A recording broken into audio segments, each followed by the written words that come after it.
आप सोचते होंगे कि आखिर नई सृष्टि क्या है। सृष्टिकर्ता ने मिट्टी के बनाए शरीर रूपी पुतले में अपनी आत्मा को जीवन की श्वास फूंककर एक मानव आत्मा की रचना की और मनुष्य एक जीवित आत्मिक प्राणी बना। इस प्रकार मनुष्य एक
नई सृष्टि के इस कार्यक्रम में सभी दर्शकों का फिर से स्वागत करते हुए हम लोग अनॉइंटिंग फॉर रिवाइवल के 4th सीरीज के अगले भाग में परमेश्वर के वचन से ये अध्ययन कर रहे हैं कि किस प्रकार से प्रभु यीशु मसीह ने एक नई वाचा को स्टैब्लिश किया और ये वाचा प्रभु यीशु मसीह ने अपने लहू के द्वारा सील कर दिया। इसमें कोई बदलाव नहीं हो सकता और जो भी वाचा में लिखा है या जो एग्रीमेंट में लिखा है वो हमें परमेश्वर के वचन में देखने को मिलता है। पिछले भाग में हम लोग ने ये देखा था कि जब परमेश्वर एक पाप में मनुष्य को जो यीशु मसीह के क्रूस पर विश्वास करता है तो उसे एक नया जन्म दे करके उसके प्राण को बचा लेता है और उसकी आत्मा का उद्धार या मोक्ष करता है।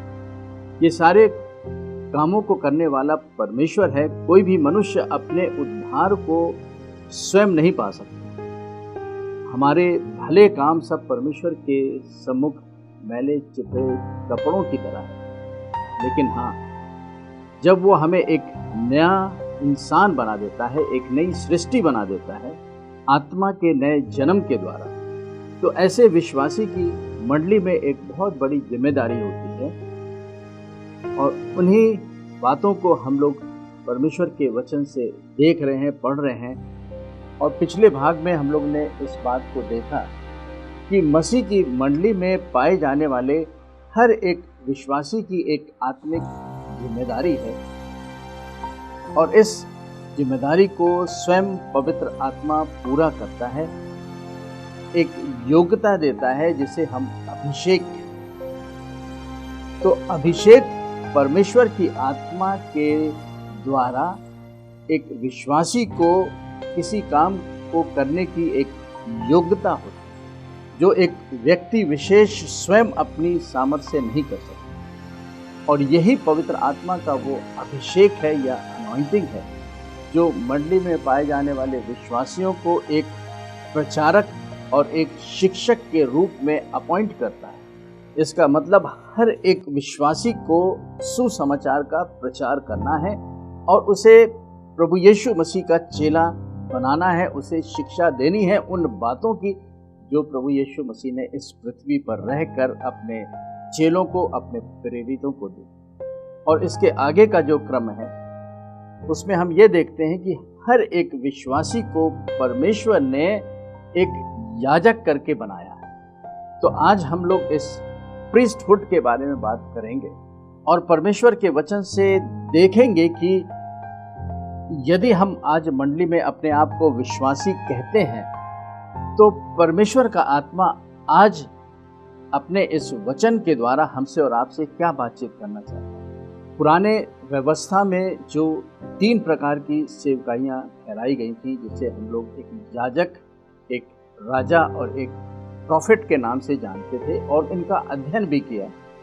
लेकिन आज के इस नए डिस्पेंसेशन में, एक नई व्यवस्था में जो परमेश्वर ने यीशु मसीह के द्वारा ठहराई है, उसमें हर एक विश्वासी एक याजक ठहराया गया है, क्योंकि स्वयं प्रभु यीशु मसीह ने जब इस पृथ्वी पर 5-fold मिनिस्ट्री को पूरा किया और इसके बाद जब प्रभु यीशु मसीह इस पृथ्वी पर से स्वर्ग में उठाए गए, उनका राज्य अभिषेक हुआ, तो वहाँ वो एक नई सेवा में लगे हुए हैं, जिस सेवा को कहते हैं महायाजकीय सेवा, हाई प्रीस्टली मिनिस्ट्री। तो जो कुछ भी इस पृथ्वी पर परमेश्वर ने प्रभु यीशु मसीह के द्वारा किया है, वो सब मानव जाति के लिए किया। और जो सबसे बड़ा काम किया है कि उसने उद्धार देने के बाद प्रभु यीशु मसीह की इस मंडली को, प्रभु यीशु मसीह की इस देह को इस पृथ्वी पर इस्टेब्लिश कर दिया, जिसे हम लोग कलीसिया कहते हैं। और जो भी संसार से प्रभु यीशु मसीह पर विश्वास करता है, परमेश्वर उसको मंडली के अंदर एक याजक बनाता है कि वो उस महायाजक के साथ जो स्वर्ग में बैठा हुआ है, उस महायाजक के साथ हम परमेश्वर के सम्मुख उपस्थित हो सके। तो अब मंडली के लिए जो एक नई वाचा मिली है, वो और भी उत्तम वाचा है। जो पुरानी व्यवस्था में जो भी बेहतर प्रतिज्ञाएं थीं, लेकिन वचन ये बताता है इब्रानियों की पत्री 8 के 6वें अध्याय में कि अब यीशु मसीह में हम और भी उत्तम प्रतिज्ञाओं के वारिस हो चुके हैं। ये सब परमेश्वर अपने अनुग्रह के द्वारा कर रहा है। पौलुस गलतियों की पत्री 3 अध्याय के 29 पद में कहते हैं कि जब हम मसीह में हैं तो हम अब्राहम के वंश के हैं। इसका मतलब है कि हम उनकी प्रतिज्ञाओं के वारिस हो गए। जो भी प्रतिज्ञाएं पुरानी व्यवस्था में दी गई थी, उसके तो हम लोग भागी हैं ही, लेकिन यीशु मसीह के द्वारा हम लोग और भी उत्तम प्रतिज्ञाओं के वारिस हो चुके हैं। बहुत सी प्रतिज्ञाएं हैं, लेकिन उसमें से जो सबसे बड़ी प्रतिज्ञा ये है कि हम प्रभु यीशु मसीह में सेंटिफाई किए जाते हैं। We are blood washed. उसका लहू केवल हमारे पापों को ढांकता ही नहीं, लेकिन यीशु का लहू हमें पूरी तरीके से साफ कर देता है, एक नया जन्म देकर। वो हमारे पुराने पापों का हिसाब ही नहीं रखता, वो खत्म हो जाता है। जिस प्रकार से कंप्यूटर से एक फाइल पूरी तरीके से इरेज हो जाती है, उसी प्रकार से प्रभु यीशु मसीह का लहू किसी भी व्यक्ति पर जो यीशु मसीह पर विश्वास करता है, उसकी आत्मा से उस पाप और पाप के स्वभाव को खत्म कर देता है, हमेशा के लिए खत्म, और ना ही वो उसे याद रखता है। This is the better covenant that we are blood washed. और इसे हम लोग परमेश्वर के वचन में देखते हैं कि किस प्रकार से परमेश्वर ने प्रभु यीशु मसीह के द्वारा हमें एक प्रीस्टली या एक याजकीय सेवा को इस पृथ्वी पर दिया है, और इसके लिए उसने अपनी पवित्र आत्मा भी दिया है। और वही आत्मा जो है हमें अभिषेक देता है कि हम लोग इस याजकीय सेवा को पूरा कर सकें। तो इसके लिए हम लोग प्रकाशित वाक्य और उसके पहले अध्याय में जाकर के देखेंगे, जहाँ पर यूहन्ना ने ये बताया है कि किस प्रकार से परमेश्वर ने हमें और आपको प्रभु यीशु मसीह में एक याजकीय सेवा दे दी है, जिसके लिए वो अपना अभिषेक भी दे रहा है। और यहाँ इस प्रकार लिखा हुआ है 5वें पद में, और यीशु मसीह की ओर से जो विश्वास योग साक्षी और मरे हुओं में से जी उठने वालों में पहलौठा और पृथ्वी के राजाओं का हाकिम है। तुम्हें अनुग्रह और शांति मिलती रहे जो हमसे प्रेम रखता है, जिसने अपने लहू के द्वारा हमें पापों से छुड़ा लिया है। हम लोग विश्वासियों के जीवन में याजक की सेवा के बारे में अभिषेक का अध्ययन कर रहे हैं और इसके फाउंडेशन को समझने के लिए हमें ये जानना है कि विश्वासी के पाप पूरे तरीके से धुल जाता है यीशु मसीह के लहू के द्वारा। परमेश्वर का काम कोई भी अधूरा नहीं है। प्रभु यीशु मसीह में परमेश्वर पिता ने पूरे तरीके से एक पापी को निष्पाप, निष्कलंक, निर्दोष बना करके अपने सम्मुख उपस्थित किया है। And this is all because of the power of the blood of Jesus. We are overcomer by the blood of the lamb and word of our destiny. यीशु मसीह के लहू में बहुत बड़ी सामर्थ है।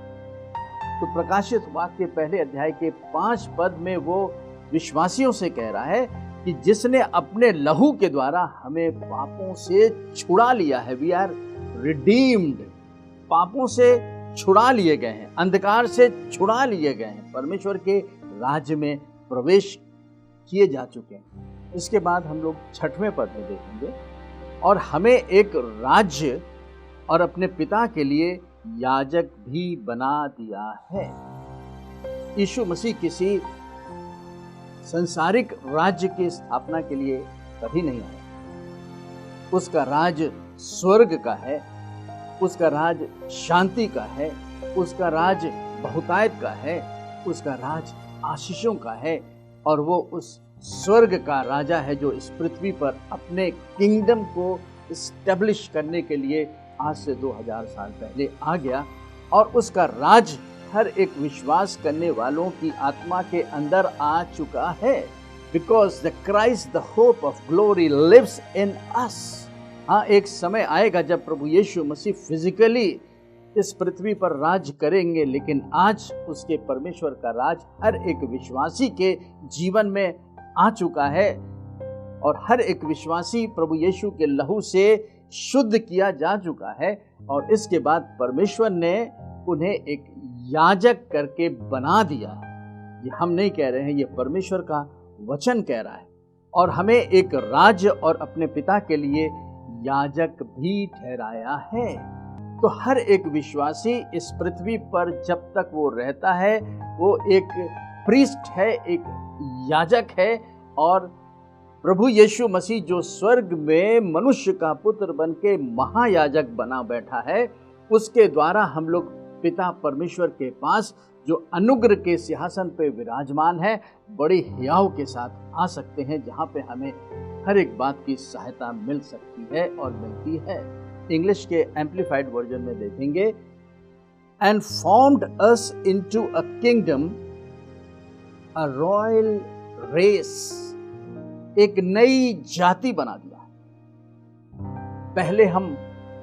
पहले आदम में बनाए गए थे जो कि बिगड़ गया, लेकिन कुम्हार जैसे बिगड़े हुए बर्तन को फिर से नया बना देता है, वैसे ही परमेश्वर पिता ने प्रभु यीशु मसीह में क्रूस पर पवित्र आत्मा की सामर्थ्य के द्वारा विश्वास करने वालों को एक नई रचना में, एक नई सृष्टि बना दिया है। इसलिए जो मसीह में है वो एक नई सृष्टि। And formed us into a kingdom, a royal race, priest to his God and father. ये किसी और के लिए नहीं कह रहा है, परमेश्वर का वचन मंडली में पाए जाने वाले हर एक उन लोगों से कह रहा है जो यीशु मसीह पर विश्वास करके और अंगीकार करके परमेश्वर की संतान बन चुके हैं और अब वो एक विश्वासी हैं जो कि एक याजक बन चुके हैं। लेकिन आज मंडलियों में विश्वासी ये सोचता है कि जो मंडली में विशेष बुलाहट में बुलाए गए सेवक हैं वही याजक है। हाँ, मसीह मंडली में अपने सेवकों को अपॉइंट करता है, लेकिन वो सेवक जो 5 फोल्ड मिनिस्ट्री में अपॉइंट किए जाते हैं वो भी सबसे पहले एक याजक है। ये आत्मिक दर्जा जो है वो अपने आप से नहीं मिल सकता, ये कोई और नहीं दे सकता। यह प्रीस्टहुड केवल परमेश्वर ही अपने पुत्र यीशु मसीह के द्वारा हर एक विश्वासी को देता है। तो यदि आप यीशु मसीह पर विश्वास करते हैं, उद्धार पाए हैं, तो आप मंडली में एक याजक हैं। इसका मतलब यह है कि जब एक विश्वासी के अंदर परमेश्वर का आत्मा वास करता है, तो वो आत्मा उस व्यक्ति विशेष के आत्मा को एक योग्यता प्रदान करता है, जिसके लिए उसने उन्हें एक याजक बनाया है कि वो उस याजकीय सेवा को परमेश्वर के लिए इस पृथ्वी पर हो करके मंडली में होते हुए प्रभु यीशु मसीह जो हाई प्रीस्ट है उसके द्वारा पूरा कर सके। हमें मालूम होना चाहिए कि परमेश्वर ने अपनी आत्मा के द्वारा हमें ये अभिषेक दे रखा है। इस अभिषेक का इस्तेमाल करना है। एक विश्वासी को पवित्र आत्मा केवल एक प्रचार करने और शिक्षा देने के लिए ही अभिषेक नहीं दिया है, लेकिन उन्हें मंडली में परमेश्वर ने एक याजकीय सेवा करने के लिए एक याजकीय अभिषेक भी दिया है कि वो परमेश्वर के सम्मुख उपस्थित हो करके उससे उन कामों को कर सकें जो पुरानी व्यवस्था में याजक लोग उस टैबरनेकल में किया करते थे। इस याजकीय अभिषेक को और भी समझने के लिए हमें पहले पत्रस उसके 2 अध्याय के 2 पदों को और भी देखना होगा, जहां उसे हम लोग 5वें पद में देखेंगे। तुम भी आप जीवते पत्थरों की नाई आत्मिक घर बनते जाते हो, जिससे याजकों का पवित्र समाज बनकर ऐसे आत्मिक बलिदान चढ़ाओ जो यीशु मसीह के द्वारा परमेश्वर को ग्रहण हो। इसका मतलब है कि हमें ये याजकीय सेवा इसलिए दी गई है कि हम उस महायाजक के द्वारा परमेश्वर के सम्मुख अपने बलिदानों को, जो धन्यवाद की बलिदानें हैं, और उन सेवकाइयों को जो प्रार्थना की सेवकाइयाँ हैं, उनको हम लोग परमेश्वर के सम्मुख पूरा कर सकें और ये सेवाएं हमारे परमेश्वर को ग्रहण योग्य हैं। इसी पहले पत्रस के 2 अध्याय के 9 पद को भी देखेंगे, जहां इस प्रकार लिखा हुआ है, पर तुम एक चुना हुआ वंश और राजपद अधिकारी, याजकों का समाज और पवित्र लोग और परमेश्वर की निज प्रजा हो, इसलिए कि जिसने तुम्हें अंधकार में से अपनी अद्भुत ज्योति में बुलाया है, उसके गुण प्रकट करो।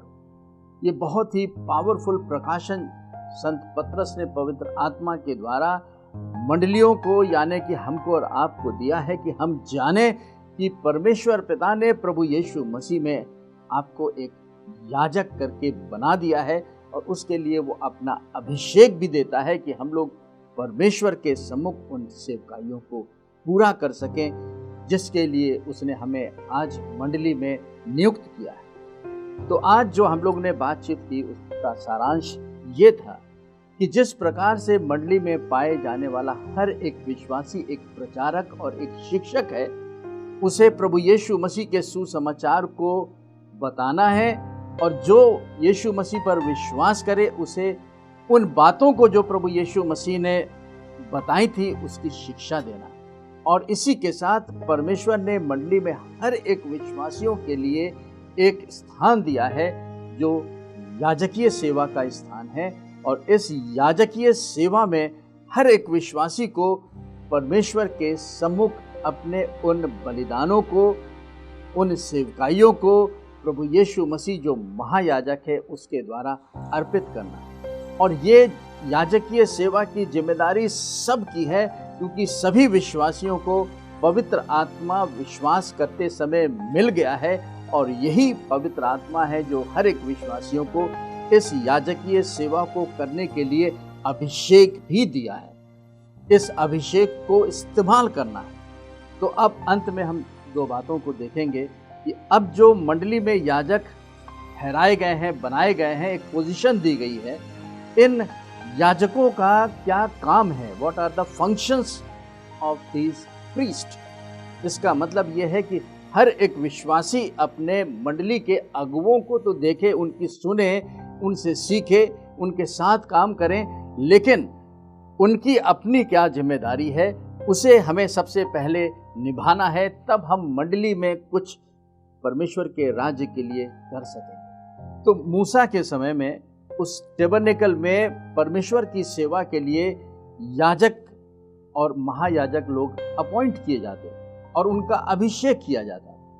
और इन याजकों का काम क्या था कि वो बाकी जो मंडली थी, जो पाप की दशा में परमेश्वर के सामने नहीं आ सकते थे, तो ये चुने हुए सेवक जो याजक कहलाते थे, वो उन मंडलियों के बिहाफ पर परमेश्वर के सम्मुख अपने बलिदानों को चढ़ाते थे। एक प्रकार से गो बिटवीन थे मूसा के समय में पाए जाने वाले समाज और परमेश्वर के बीच।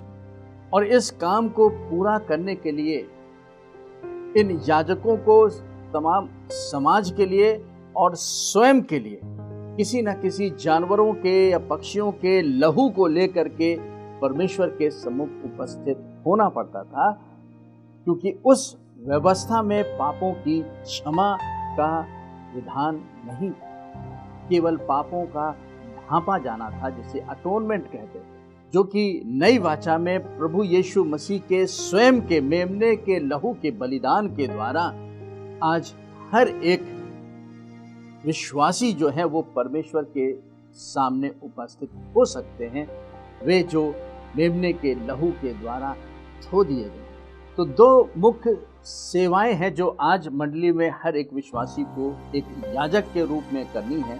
वो सबसे पहली है कि हर एक विश्वासी को प्रार्थना करना है, और दूसरी जिम्मेदारी है कि उन्हें बलिदानों को परमेश्वर के सम्मुख चढ़ाना है। आज की नई वाचा के समय में हम जो प्रार्थना परमेश्वर के सम्मुख यीशु मसीह में हो करके करते हैं, वो केवल इंटरसेशन की ही नहीं है, मध्यस्थता की ही प्रार्थना नहीं है। हाँ, परमेश्वर ने आपको एक याजक नियुक्त किया है, तो याजकों को उनके लिए प्रार्थना करनी है जिन्होंने अभी तक प्रभु यीशु मसीह के लहू के द्वारा अपने पापों से छुटकारा नहीं पाया है, यानी कि वो आज भी उस परमेश्वर से बहुत दूर है, क्योंकि उन्होंने विश्वास नहीं किया।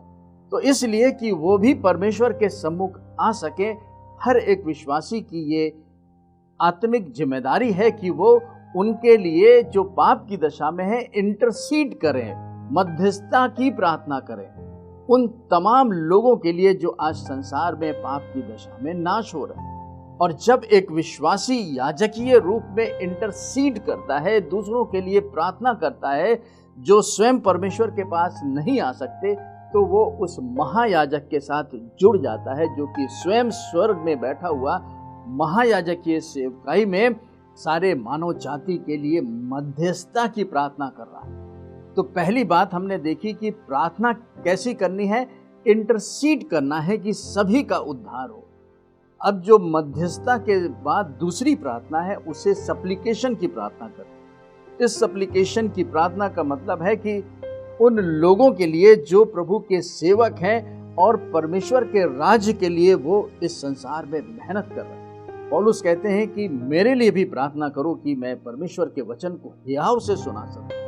तो ऐसे विश्वासी, ऐसे सेवक जो परमेश्वर से को जानते हैं, परमेश्वर से जुड़े हुए हैं, उनके लिए इंटरसीड नहीं करना, उनके लिए मध्यस्थता की प्रार्थना नहीं करनी है, उनके लिए सप्लीकेशन की प्रार्थना करनी है, उनके लिए सुरक्षा की प्रार्थना करनी है, उनके लिए वचन के प्रकाशन के लिए प्रार्थना करनी है, उनकी सारी ज़रूरतों के लिए प्रार्थना करनी है।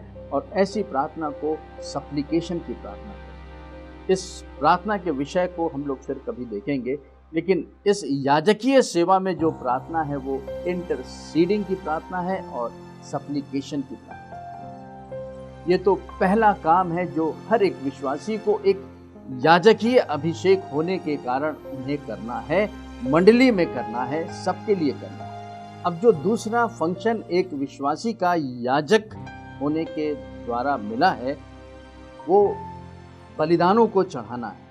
ये किस प्रकार के बलिदान है जो आज नई वाचा में मिलते हैं, इसे हम लोग संक्षिप्त में इब्रानियों की पत्री उसके 13 अध्याय के 15 और 16 पदों में जाके देखेंगे, जहां इस प्रकार लिखा हुआ है, इसलिए हम उसके द्वारा यानी कि हाई प्रीस्ट के द्वारा, यीशु मसीह के द्वारा स्तुति रूपी बलिदान, अर्थात उन होठों का फल जो उसके नाम का अंगीकार करते हैं, यीशु के नाम का को कन्फेस करते हैं, डिक्लेयर करते हैं, परमेश्वर के लिए सर्वदा चढ़ाया करें।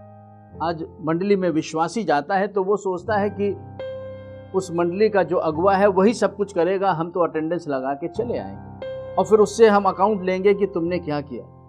लेकिन पवित्र आत्मा आज हर एक विश्वासी से एक हिसाब किताब ले रहा है। वचन के द्वारा वो कहता है कि हर एक को अपने स्तुति रूपी बलिदान, अर्थात उन होठों का फल जो यीशु के नाम का अंगीकार करते हैं, परमेश्वर के लिए Sunday, Monday, good Friday, Easter, Christmas पे ही नहीं, लेकिन सर्वदा चढ़ाया करें। और फिर 16 पद में लिखा हुआ है, पर भलाई करना और उदारता ना भूलो, क्योंकि परमेश्वर ऐसे बलिदानों से प्रसन्न होता है। Today church must learn to give. हमें प्रभु चाहता है कि देने वाले बने। इस विषय की हम लोग ने बहुत डिटेल स्टडी किया है प्रॉस्पेरिटी, गॉस्पेल ऑफ प्रॉस्पेरिटी में। आप इसे नई सृष्टि यूट्यूब चैनल में जाकर के देख सकते हैं कि आज परमेश्वर मंडली के लिए क्या चाहता है। वो किसी भी प्रकार की आशीषों से उन्हें वंचित नहीं रहने देगा। आज मंडली जो है वो संसार का एक प्रतिबिंब है। यदि आज मंडली में बुराइयों का स्तर बढ़ रहा है, संसार की सांसारिकता अगर मंडली में आ रही है, तो इसकी जिम्मेदारी संसार नहीं है, इसकी जिम्मेदारी मंडली के हर एक विश्वासियों की है, हमारी और आपकी। और परमेश्वर चाहता है कि इस अंत के समय में, बेदारी के समय में, रिवाइवल के समय में, हर एक विश्वासी जो मंडली में पाए जाता है, उस पवित्र आत्मा के अभिषेक में आकर के उस कामों को करे जिसके के लिए उसने ठहराया है, अपना नियम दिया है, अपने वचन दिए हैं। क्योंकि प्रभु यीशु मसीह ने कहा कि तुम मेरे बिना कुछ भी नहीं कर सकते। और आज यीशु मसीह पवित्र आत्मा के द्वारा हमारे और आपके जीवन में पाया जाता है। आइए अपनी आंखों को बंद करें। प्रभु यीशु मसीह के नाम से पिता हम प्रार्थना करते हैं अपनी संसार में पाई जाने वाली तमाम समस्त मंडलियों के लिए जो स्वयं प्रभु यीशु मसीह ने एस्टेब्लिश किया है। तूने कहा है कि अधोलोक के फाटक इस पे प्रबल ना होंगे। हमारी प्रार्थना विनती है प्रभु यीशु के नाम से तमाम विश्वासियों के लिए कि हर एक विश्वासी अपने उन आत्मिक जिम्मेदारियों को समझे और पवित्र आत्मा से भर करके वचन के अनुसार अपने जीवनों से इस संसार में रहते हुए उस कार्यों को जो परमेश्वर ने उनके लिए ठहराया है पूरा कर सके।